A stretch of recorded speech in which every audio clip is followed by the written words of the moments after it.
And when I sat down with Hunter Biden at his home in Los Angeles, he opened up about his relationship with his father, his feelings about President Trump and his children, and his tough battle with addiction. You're on pretty much everyone's lips now. Yeah.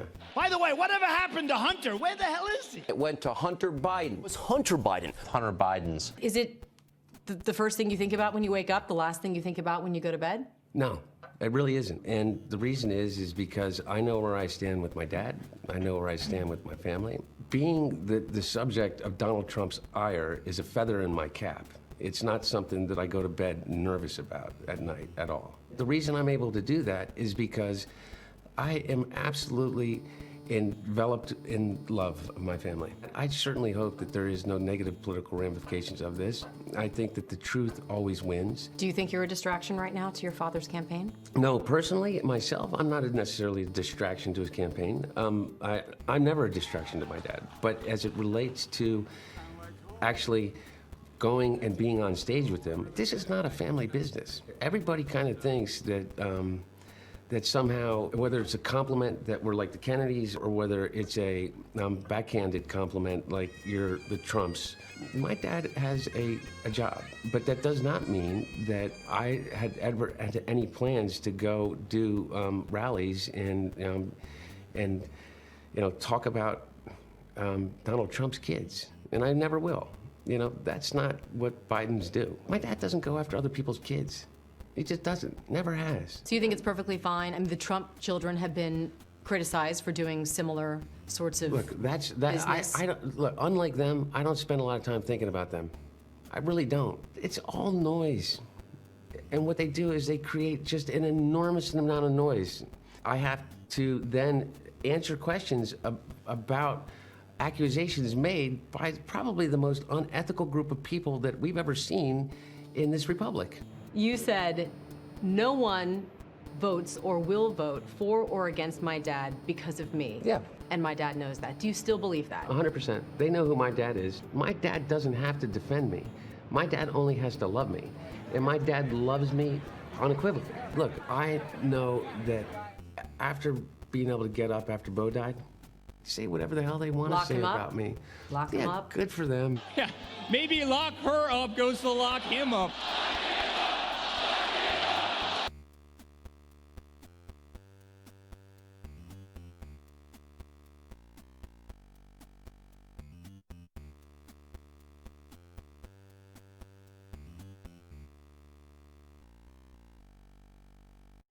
Well, friends, these are certainly interesting times, as the famous Chinese curse goes. The polls keep sinking, Trump keeps thinking, and Steve Bannon and Rudy Giuliani pull a rabbit out of their hat. My name is Irreverent Nexus. This is another progressive rant. I'm going to tell you guys a story today. There was a laptop. This laptop was found at a shop in Delaware. The owner claims a person who looked exactly like Hunter Biden or very similar to Hunter Biden and very intoxicated dropped this laptop computer off. Contained on this laptop computer are images and videos of a titillating or horrifying nature, depending on mostly your political preference. And it's very exciting, because this stuff is so fresh, so hot, that the only source and the only paper for all of this is Steve Bannon, Rudy Giuliani, and the New York Post itself. This story isn't so much that conservatives are claiming that they found a laptop with weird pictures of Hunter Biden on it. The story is actually much darker than that. The New York Post story was censored from Twitter and Facebook. Now, I for one, am all about rooting out liars, corrupt douchebags, and wretched sources of misinformation. And I am also for calling these people out on their lies when they're telling lies.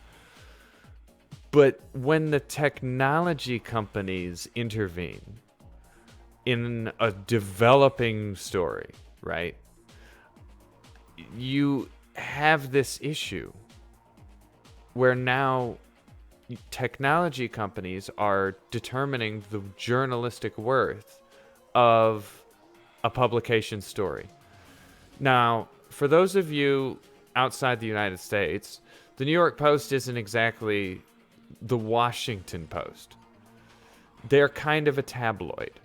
They're a little bit on the trashy side, in my opinion. Now, that being said, their story has merit. I think it's definitely worth investigating whether or not Hunter Biden flew from California to Delaware to drop off a crappy laptop featuring some odd, lewd photos and strange images. What were these images? Oh, mostly just Hunter posing with cigarettes, shirtless, and in one image he falls asleep with a crack pipe in his mouth. Charming. But as a libertarian, I can't judge the man for his habits.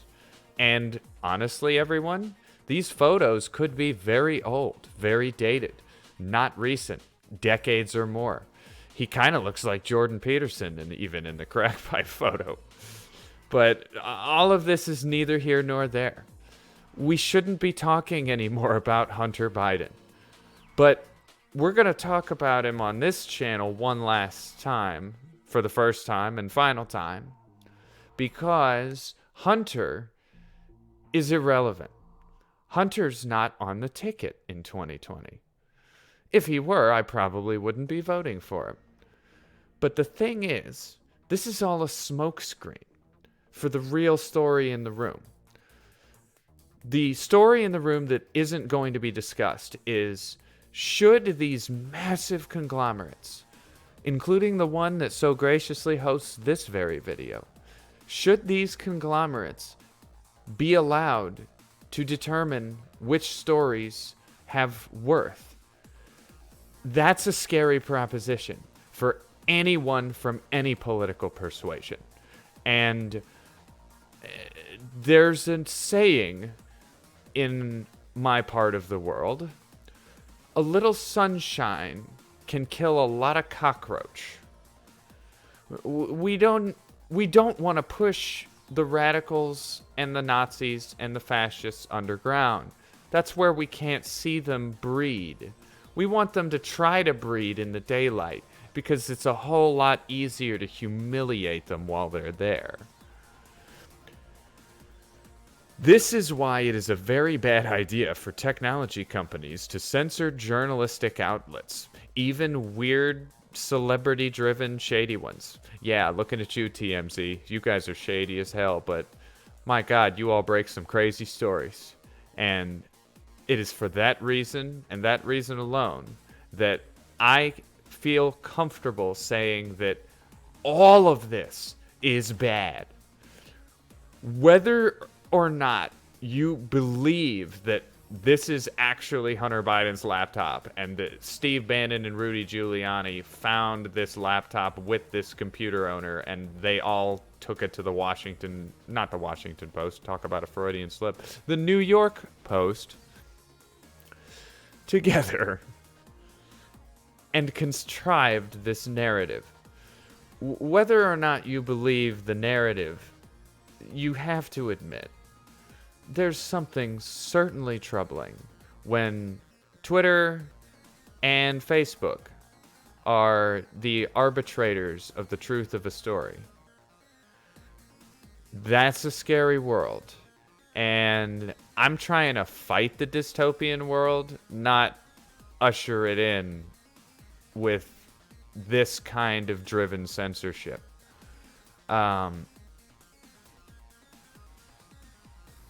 There's no justifying it, even in the pursuit of truth. My name has been Irreverent Nexus. Thank you all very kindly for listening to this very odd and rambling take of mine. I hope you'll join me for some more. Take care and stay curious, friends.